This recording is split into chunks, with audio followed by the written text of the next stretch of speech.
Hello,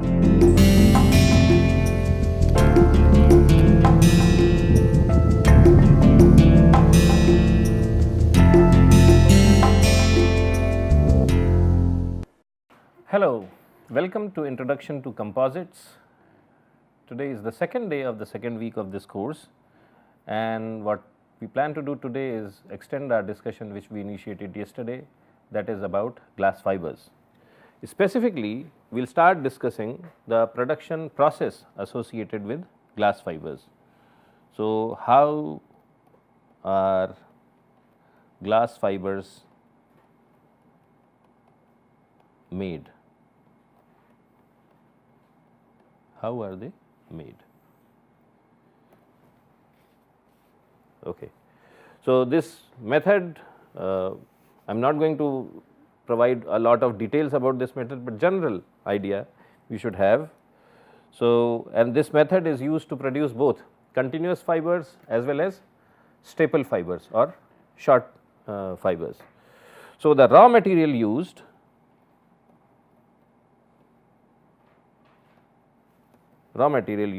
is sand, limestone and alumina. So, alumina is aluminum oxide, sand is silicon oxide, okay, and limestone. And you mix all these things and you heat them in a furnace, mix them, melt them, heat them in a furnace. So, a lot of impurities because of this it comes out. So, you heat and mix in a furnace, okay, and you have to heat it till about 1260 degrees centigrade. Okay. So, as a consequence, a lot of impurities because of presence of limestone and alumina, they float out and pure silicon dioxide is left at the bottom. So, that is how you produce molten glass.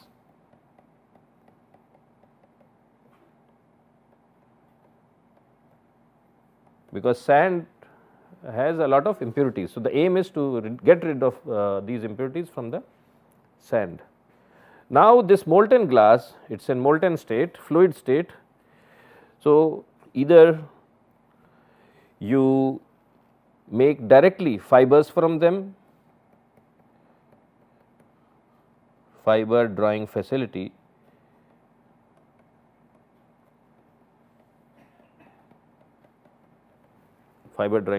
this is known as direct melt process.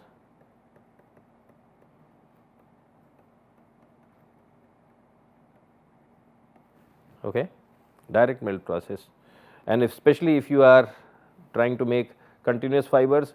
So, you have a pool of molten fiber and it is being pushed through small holes, and so it comes out and it starts freezing as it comes out, and it is gripped and you slowly pull it out. So, you get a continuous fiber out of that, and as it is coming out, you also spray some light water so that it becomes solid and it quenches, it gets quenched, and then after it has become cold, at that stage you again spray it or coat it with size,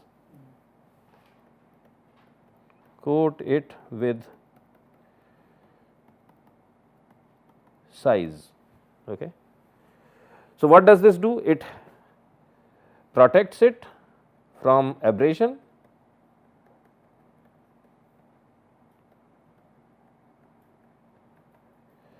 and it also lubricates it.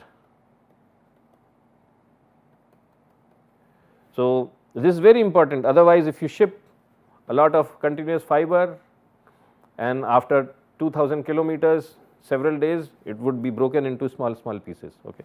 So, this is important. So, this is through a direct process. So, either you draw this directly, but there may be some factories where they do not have the facility to produce the fiber, but they know how to produce pure glass. So, in those places what they do is they make small marbles,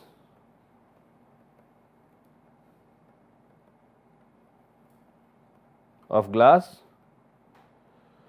and these small marbles are shipped to another place where they are again melted and fiber is drawn.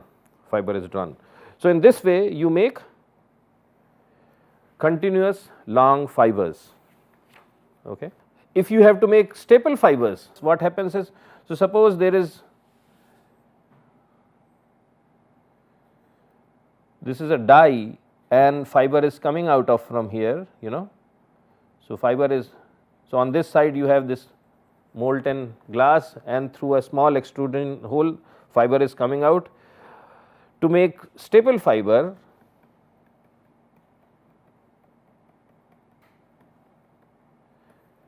you blow high pressure air in this direction. So, as it comes out, because fiber is brittle, it breaks in roughly equal sizes, and that is how you generate staple fibers. Okay. So, anyway, so once these individual fibers come out, the first thing is they have to be sized, they have to be coated with size, and then you collect them, because you do not wind individual fibers in a spool. Okay. You take several fibers and collect them, and collect in bundles, and these bundles are called strands. These bundles are called strands. So, typically each strand may have something like 204 fibers, individual fibers, thin fibers. So, you collect them in bundles, but these strands will start cutting into each other unless they are, all the fibers are sized properly, and then these strands are then wound in spools. Spools or reels. Okay. Now, what do you do with these spools? So, you can use these spools which have strands to make several types of materials. Okay. So, one thing could be to make fabric, piece of cloth. So, in a fabric you will have strands like this and strands like that. Okay. So, you can make a fabric, or you can make a yarn. So, yarn is bundle of spools, okay, bundle of spools, or you can make a tape. Okay. So, in a tape this will be a little wider.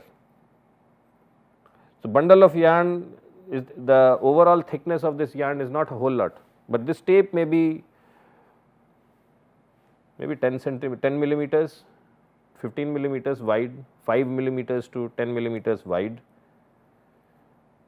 So, if you look at from the cross section, this may be very thin, but it will have a lot of strands in it. Okay. So, these tapes can also be used to make unidirectional composites, yarn can be used to make unidirectional composites, fabric can also be made used to make composites. It may or may not be unidirectional.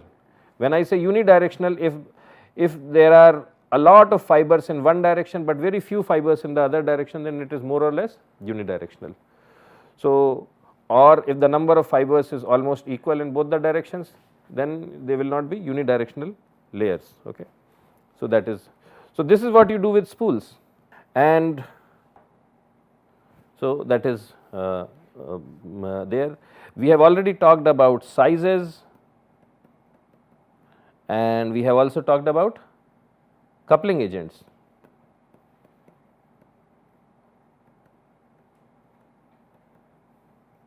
Okay.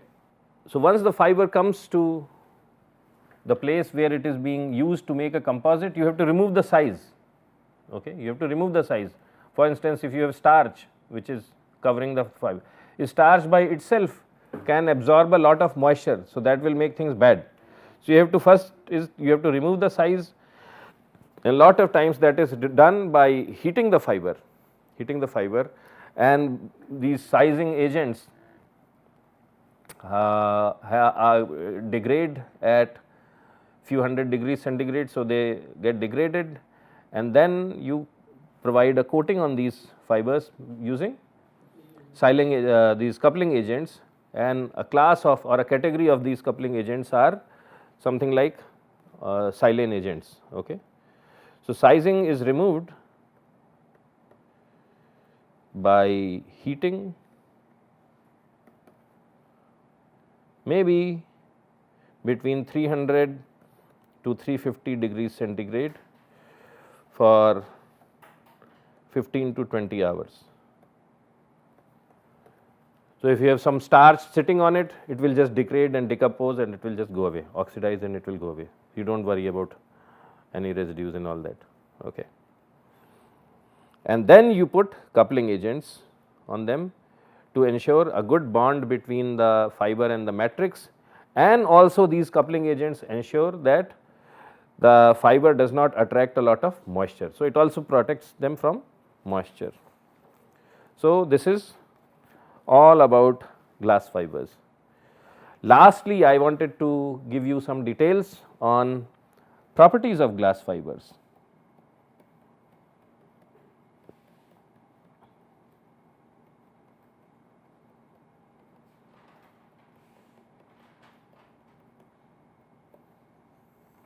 Okay. So, let us look at property, and we had said that there are two broad categories of glass fibers. Okay. So, the first one is E glass and the second one is S glass. So, let us look at density. So, density is about same, E is a little heavier 2.54, this is 2.49. Strength, tensile strength, and this is in MPa. Okay. So, this is 3450 and this is stronger, significantly stronger, 4590 megapascals. Modulus, tensile modulus,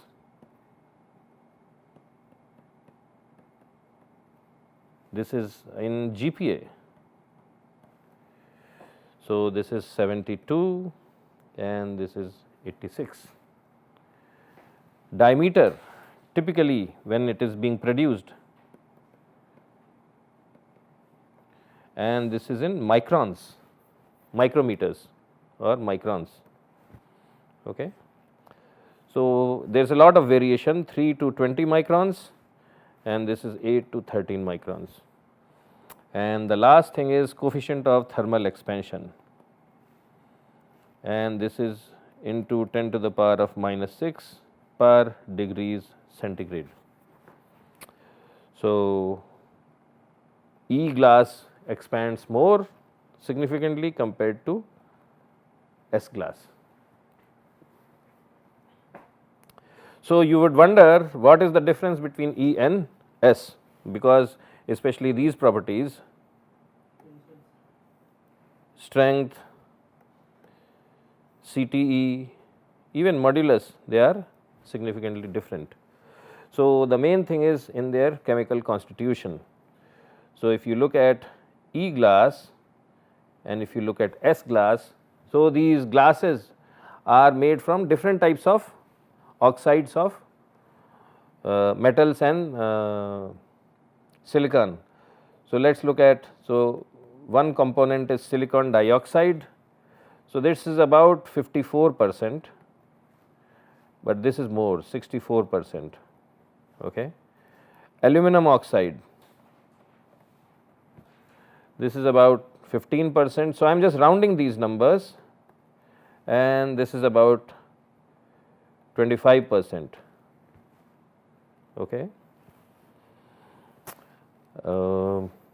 Calcium oxide, this is about 17%, and this is negligible, 0.01. Then it has boron oxide 8, this is again very less. Magnesium oxide, this is about 4.7, or I will round it 5, and this is actually large, 10%. Okay. And then there are several other oxides of different materials of sodium and barium and iron and so on and so forth. But primarily the differentiators are silicon dioxide, aluminum oxide, calcium oxide, boron and magnesium oxides of these metals. And this is why because they have different compositions, they have different properties.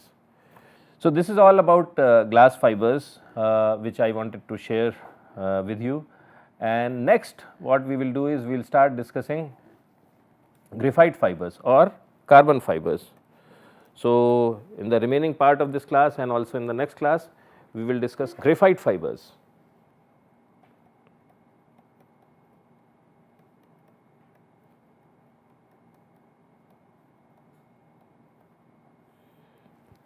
Graphite fibers. If you look at graphite, pure graphite, for instance, you take that piece of lead in your pencil, that is graphite, and if it is super pure, then it is pure graphite. What is the structure like? So, if you look at the graphite structure, it is made up of carbon atoms, and graphite has a layered structure. It has a layered structure.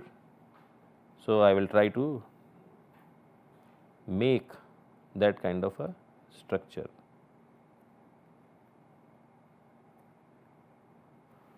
So, let us say these are the two layers, and each of these the graphite molecules or atoms, carbon atoms, okay, and carbon has a valency of 4. So,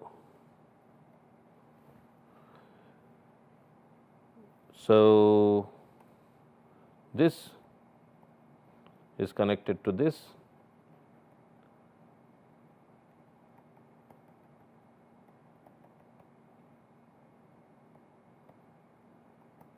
so it is like this, and then there may be another ring of carbon atoms in a hexagon on top of it and also on the bottom of it. So, the point what I am trying to make is that these bonds are weak, okay, these are weak, but these bonds are very strong. The bonds within a layer between carbon atoms are strong, but between the layers they are weak bonds, and so that is why graphite acts as also a very good lubricant, because these rings, each layer of graphite can slide over another very easily, because these purple bonds which are between different layers, they are weak. So, it slides and it does not take a lot of force to break them and again get them established again. So, it acts as a very good lubricant. So, if you take a piece of lead and if you try to bend it, it very easily breaks, it does not take a lot of strength, So, in graphite fibers we do not worry about all these weak bonds, because everything is aligned in one single layer. Okay. So, that is how you increase the strength of graphite fibers, and people use different types of terms. Sometimes people use the term graphite fiber,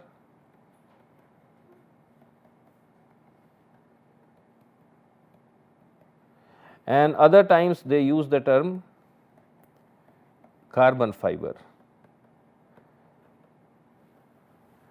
Now, if you are careful, this distinction has a meaning.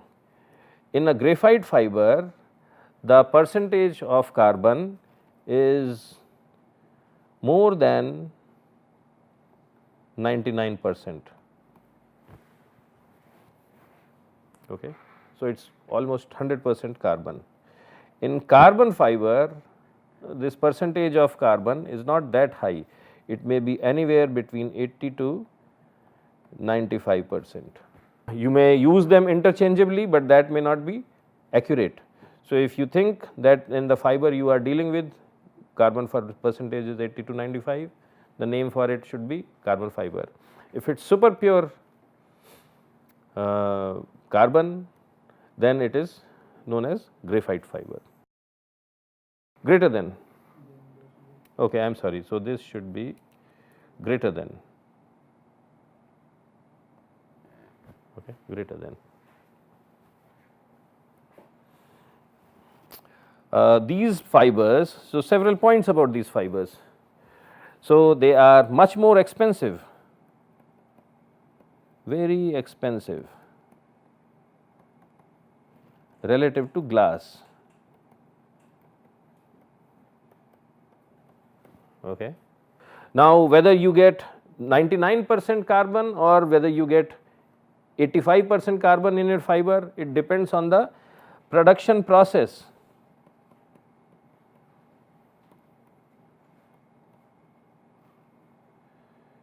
Influences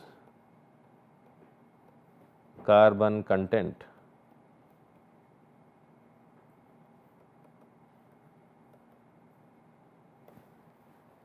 And as I said, because of this kind of a structure, the modulus, in plane modulus,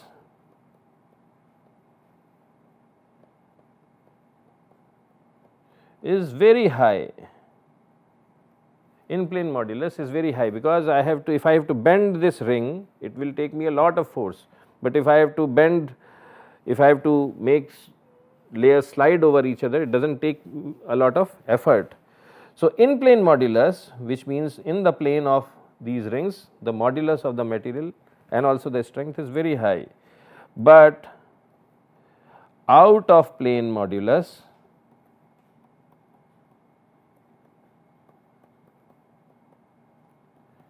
is less. So, it is not significant, not significant. What does that mean? Glass fibers, if you take a very small piece of glass fiber and whether you pull it like that or like that, it will have more or less the same modulus. But these guys have different material properties in different directions. In plane very high, out of plane it's, so it means that graphite fibers at their structure itself, they are anisotropic. So, not only the composite is anisotropic, the fiber itself is anisotropic.